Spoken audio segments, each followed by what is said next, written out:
Мы,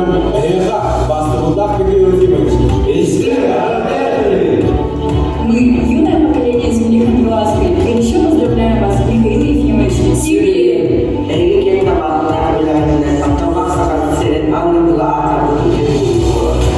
Ваша большая, насыщенная жизнь неразрывно связана с развитием религии, всех ее отраслей, здравоохранения, образования, культуры, духовности, а также международным признанием нашей республики.